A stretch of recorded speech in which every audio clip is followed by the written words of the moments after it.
$349 billion is gone. What next can we do if Congress isn't going to appropriate more money to help men and women get the money they need just to get through the crisis? Howard? Well, thank you for having me. And I think, as you did so well, the headline today is the SBA and PPP is out of money. And I think, let me just walk you through what we have been doing in Seattle over the last few weeks and why I think this is so central to the issue facing most Americans today. In Seattle, the engine of the economy, the politicians are so well to speak about that consistently, is small business, the engine of the economy. However, small businesses and restaurants in America are now facing significant challenges. In Seattle alone, 3,000 restaurants are closed, 100,000 hardworking people, to no fault of their own, are out of work. So over the last few weeks, our Family Foundation and many people in Seattle have helped us raise almost $7 million. And with that, we've got $500 of cash in the hands of every person who applied for the loan. I'm sorry, not a loan, the cash. And we got $500 in their hands as a bridge.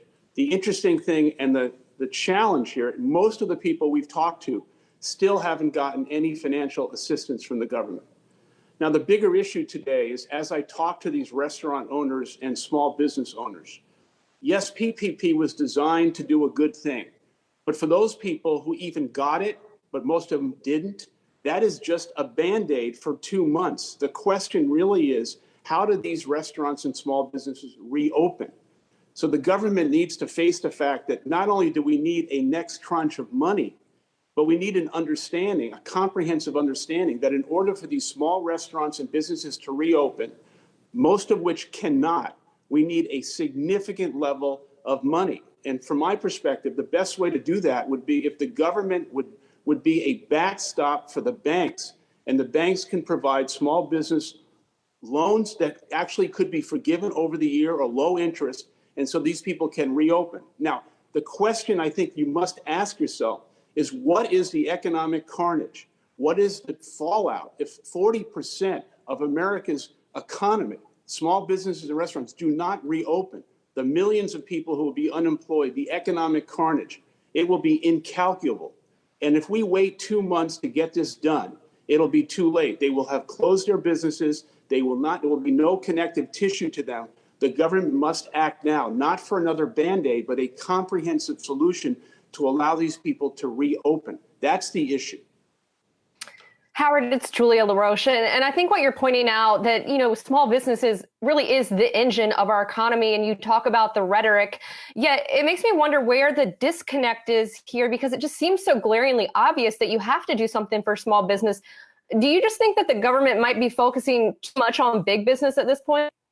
I think the government tried to do their best, but it was rushed. It's not perfect. But yes, the way this thing has been structured, it is basically a big business co-authored program. Small businesses have been left behind, and they have no voice, they have no resources.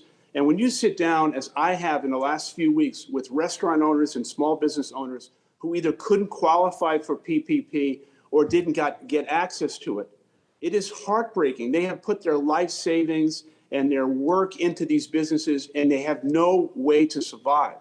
The issue right now, as I just said, is if we don't act soon, they will not be able to reopen. And so PPP was just designed for a 2-month ban. But what we need is a bridge to the vaccine.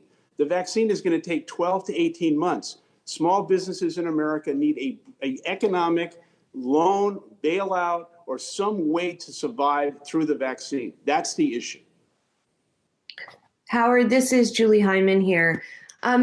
At the same time, because of this frustration on the part of small business owners, some of them have said, we don't want to close, right? We just saw footage from that protest in Michigan where people were saying they were not going to abide by the shelter-in-place orders, which of course reflects some of what you're talking about, this frustration with not getting that aid. But what do you think needs to happen on the leadership level as well to get everybody on the same page, provide support at the same time? I mean, it's a tough job. I think that's a very good point. I think many of the small business owners are complaining that there's no transparency and no understanding about where things stand. So if a governor of a state submits a tweet, and that's how people find out that they have to close their businesses or they have to put in place a mechanism to open up their business, and they don't know when it's going to happen, they don't know how it's going to happen. So these small businesses are in the dark in terms of when is there going to be a reopening of some kind, and what is the restrictions of how they're going to open. But the federal government and every governor needs to work together to create a system in which people could understand what the rules of engagement are going to be. But one thing is for sure, consumer behavior and the pattern recognition of the past is going to change dramatically once the economy and the country reopens. For restaurants specifically, this means that they'll be probably operating at 50% of capacity. They won't be able to survive. And so not only does the government need to understand that they need money to reopen, but they're going to need resources to reopen in this new world, or else they're all going to be gone. And I think 3 months from now, people are going to be saying, I wish I would have understood how challenging these issues were for these small businesses and restaurants. We would have done something different. Now's the time to understand we need to do something different now, and we need a bridge to the vaccine. Howard, is anybody at the federal level or even in the business community, the U.S. Chamber of Commerce, speaking with you or having that specific discussion? Because even an additional $250 billion may not be enough to get us past the next 2 months. Well, no, it's clearly not enough. This number has to have a T in front of it. This is $1 trillion number in order to save these businesses. However, the cost to these businesses and to the country of going out of business a year from now, the economic carnage will be much, much greater for a longer period of time than the money it's going to cost to help them. In terms of talking to other people, yes, I've talked to the governors of multiple states. I've talked to bankers of the leading banks in the country, and all of them agree with me. But we are not getting what we need from the federal government, and that is a understanding and a level of empathy and compassion that what they've done is great, but it's not good enough. And we need to step in now and solve this problem. Howard, it's Julia again. You were talking about economic carnage. We just saw in the last 4 weeks, 22 million workers file for unemployment insurance. And it's only going to continue if we don't find a way to have a backstop here. My question for you, what do you think happens to the social fabric of our country? What happens to wealth inequality? What happens to capitalism as we know it now? I think you just hit the real question of our time right now. And, I think in many ways, the crisis of capitalism has been camouflaged by the record number of profits and cash on the balance sheets of corporations, which even as we sit today is greater than it was post 9/11. The inequality issue is going to be so dramatic and so acute, much, much greater than it has been in the last 10 years as a result of a post-corona life in America. And that's why I think it's so vitally important that the people on the level of the banks, the corporations, government officials understand we're not just trying to solve an issue for businesses to remain open. We're also trying to maintain a level of employment for millions of people. And if millions of people are unemployed for a period of 6 months to a year, it is going to have a dramatic negative effect on the social fabric of the country. Exactly what you've just said. So the rippling effect of not saving these small businesses is much, much greater than the economic issue alone, which is unto itself paramount to the country. The social fabric issues are even greater than what could happen if these businesses don't survive. Howard, can you share with us, and I realize you're the former CEO at Starbucks, but the Starbucks at a corner near me, actually, you can order on your phone, you can go to pick up, but they really don't, well, you can't hang out inside. Sure. So what is Starbucks doing for its employees who are working, providing coffee and some food for people who are going in, and how that model could be used perhaps by other businesses? Well, the interesting thing for Starbucks is we were managing through this in China months before the coronavirus became a pandemic in the US. And so we had 3 months of understanding, in a way, how to navigate through this. and we had 90% of our stores closed in China, which have now reopened. And so we took those best practices. But the question is, first off, Starbucks is paying 100% of all its people in the company. No one has been furloughed and no one has been let go. Everyone has their health insurance. In addition to that, the health and safety issues within our store, there is a new strict level of protocol in terms of what we're doing, in terms of cleaning surfaces consistently, making sure everything is to a T in terms of the health and safety discipline.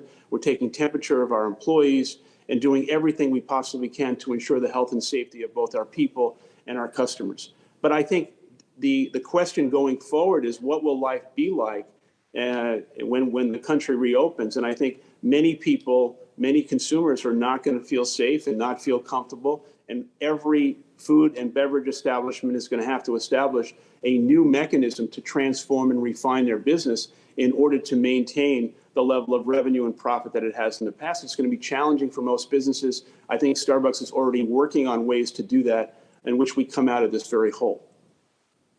Howard, it's Julie again. I want to ask a little bit about what you've been up to and what you may be up to when we're all out of quarantine. And that has to do with politics, because I know that a presidential run was something that you were considering. So I'm curious now, do you support Joe Biden for president? Is there some way that you would want to be involved if he does win in the government? What are you thinking around politics these days? Well, as a parent, as a citizen, and as a business person, I'm deeply, deeply concerned about where America stands today in the world and the current leadership within the White House. I will be supportive of Vice President Biden, and when the time comes, we'll do this in a public way.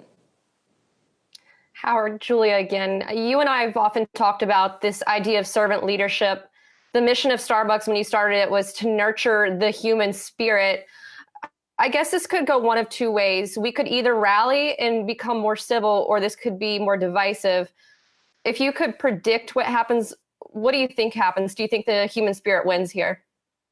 I've got great faith in the American people, and I've seen so many extraordinary, heartwarming events over the last few weeks in which people have stepped up to help others who are and the Plate Fund is a perfect example of that. We've had people donate $5 and $10. We had people who got $500 and gave back $50 in order to do something for someone else. I think we're going to rise to the occasion here. I do think it's a post-corona life for every American is going to be different than it was before. March 2020 is going to live in infamy, but I've got great faith and confidence in the spirit and the humanity of the American people.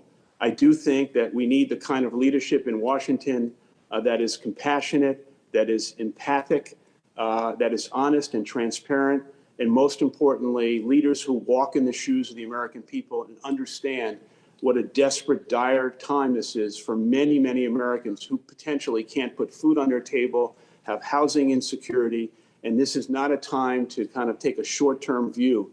We literally need a bridge to the vaccine for millions of Americans and small businesses around the country.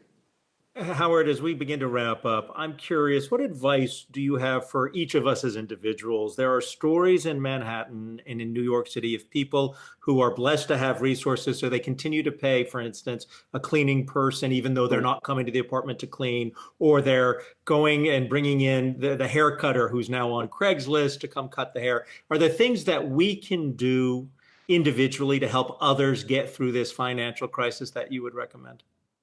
Well, I hate to give advice to other people, but what I would say is what I've said to friends of mine, and that is there's extraordinary levels of need right now for people and organizations that need funding and need support. When you look at these opportunities, I think it needs to hurt a little bit in terms of whether or not you're writing a check or doing something that you don't need. This is a time for all of us to do everything we can for people who are not in the position that we're in. And I think we have to give of ourselves, and it has to hurt a little bit because people are in dire straits. Howard, one last question before we let you go.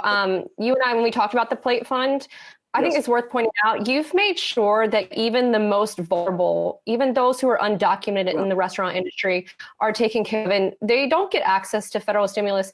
How can we ensure those who are the most vulnerable, don't fall through the cracks here during this crisis?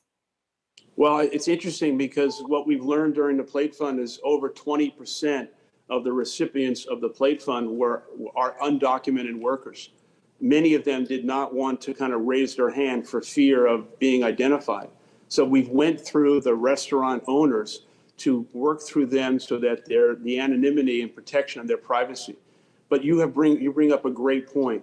There are millions of people in the country who do not have access to federal assistance, who are really in tough shape. So anything that we do as a society has to take care of the most vulnerable and the most needy. And certainly the undocumented workers are a group of people who deserve our support. Thank you for bringing that up. Hey investors, Zach Guzman here. Are you interested in learning more about the markets and getting the latest financial news? Well, then click right here to subscribe to our Yahoo Finance YouTube channel.